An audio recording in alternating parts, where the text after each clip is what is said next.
Hi guys, I'm Tony Woods and I'll be taking you through the SISNI guitar method, Fundamental Chord Shapes, book number 1.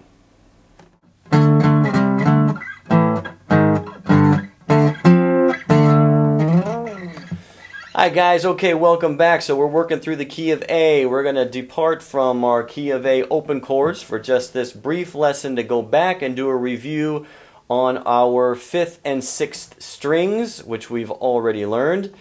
Let me run through the strings with you just one more time since we've got time for a review. Hopefully by now you should be able to fairly much keep up with this. We're going to do the 5th string chords first. We've got an A chord, B chord, C, D, E, F, G, A. And on the 6th string, we've got the E, F, G, A, B, C, D, and E. Okay, we're going to use those two sets of chords to play through Love and Sunshine, which is a 5th and 6th string review on roughly page 60 of your Chord Shapes book 1. If you're following along in that book, that makes it a lot easier for you. Alright, so let's get this started. Important to notice is the numbers that are circled above the chord. That'll tell you which string to play that chord on. So again, the point of the exercise is not so much to learn this song as it is to be able to look at a piece of music and find those chord shapes on your guitar neck. That's the whole purpose of our exercise, is to get you familiar with your guitar neck.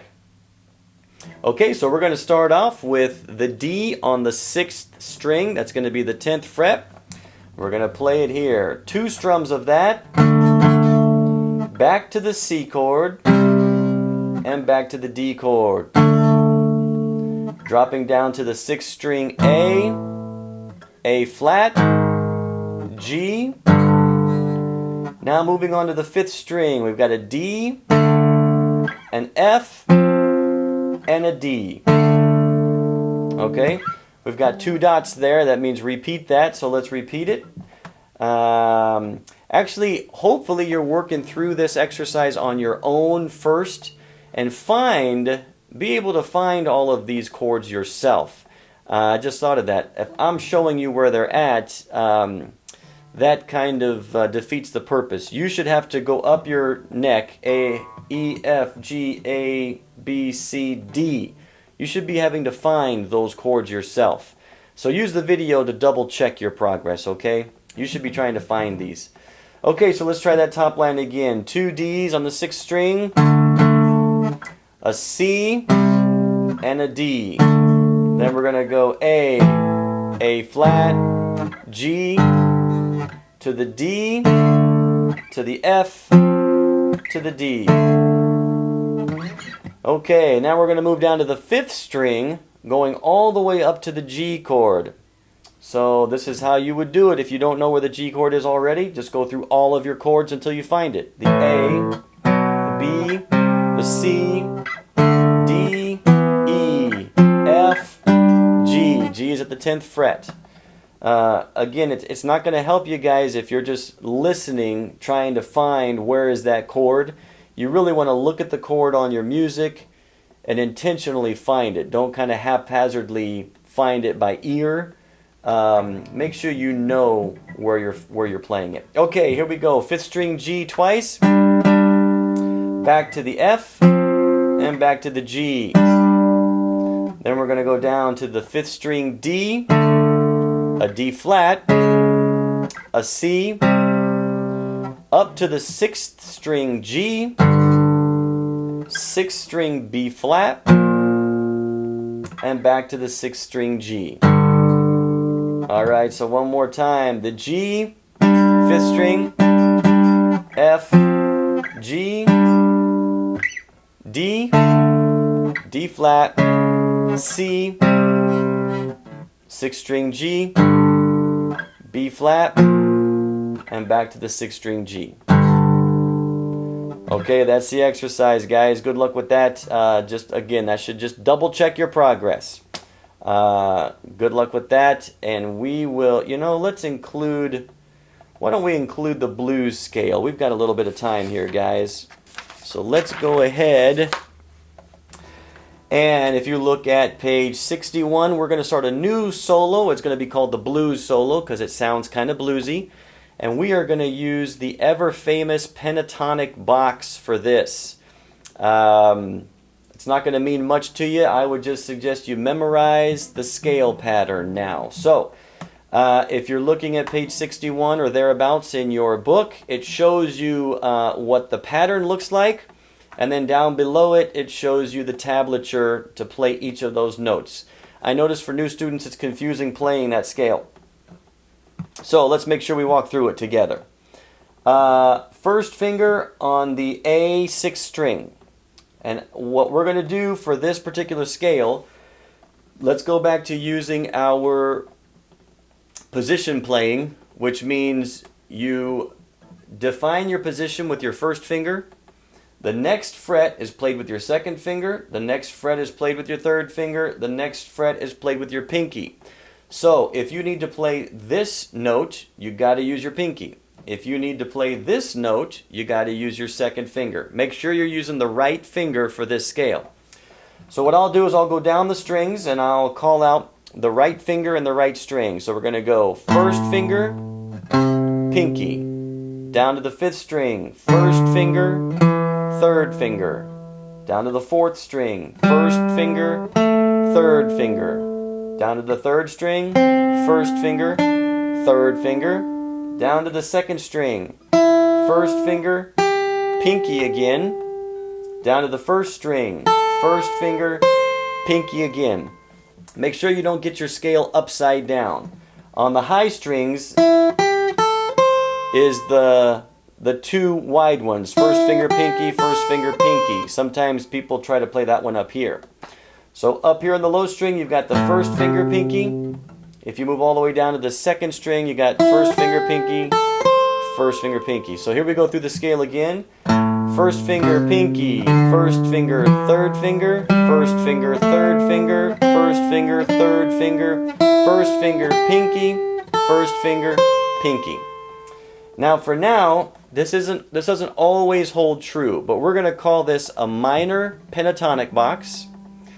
And whatever note on the 6th string you started on is the name of the scale. So right now my first finger is on an A, so we're going to call this an A minor pentatonic.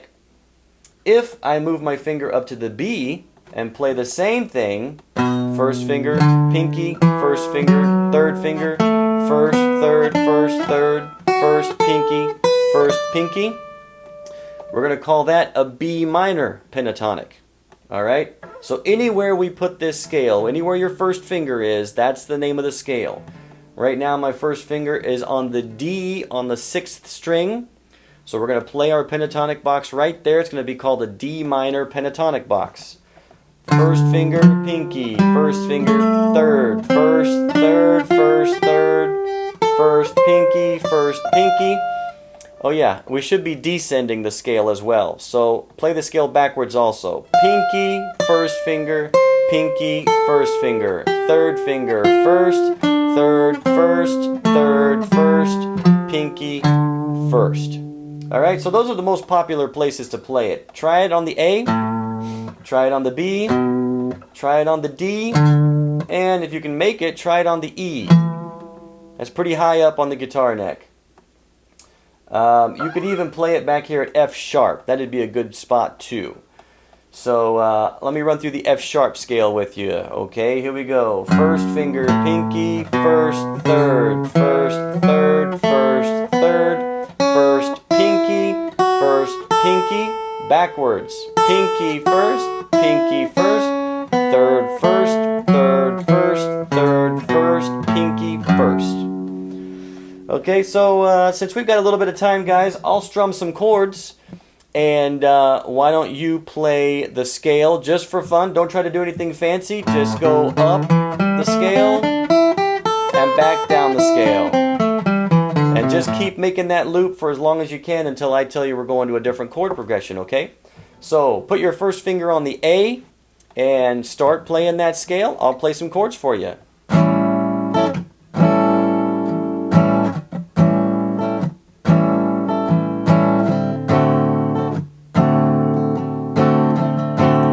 running up and down that scale. Don't worry about the chords I'm playing.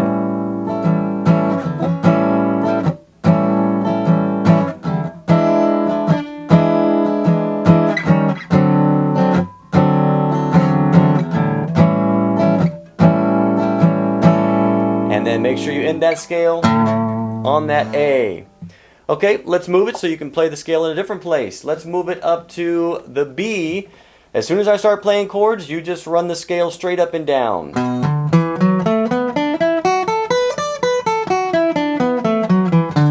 You just do that for as long as you can while I'm playing chords, okay? You're starting on the B, run the scale now.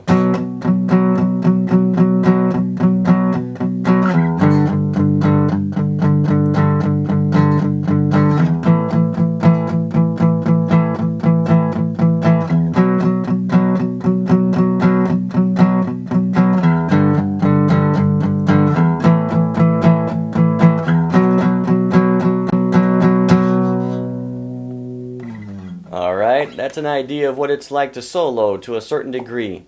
Okay, let's move our scale up to the D now. Up to the D.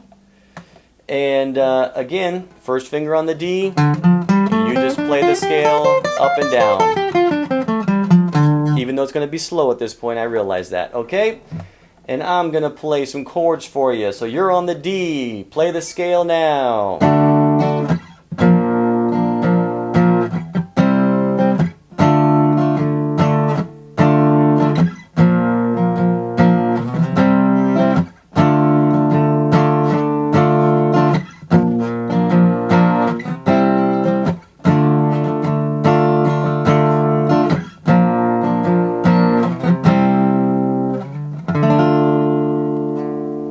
Okay, one more place to try the scale. I realize this is pretty short, but I just wanted to get you moving around with the scale. Try the scale on your F sharp, and you're going to be playing down here at the second. Play the scale straight up, straight down. This is going to sound a little bit different than the other chords I was playing, but the scale still works. So, alright, you're on the F sharp, playing your scale, and don't worry about the chords I'm playing. Here we go, play the scale now.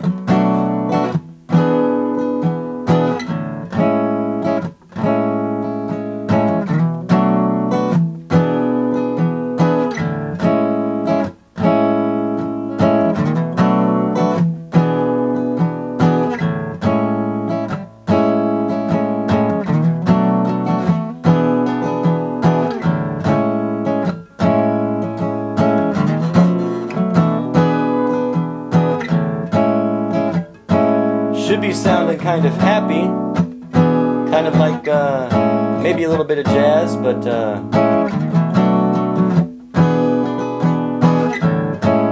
should be making you feel kind of good playing that scale over this particular chord progression. Okay guys, there's some chord progressions. You can move that scale around. Anyway, all you want to do is get used to that box pattern. We'll do more with it later, but for now just commit it to memory. And we're going to use it in our next lesson. Yes, we are playing the blues solos part 1 and 2, which are in your book.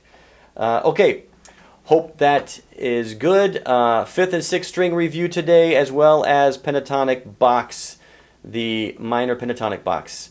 Practice hard. Have a great day. See you next lesson.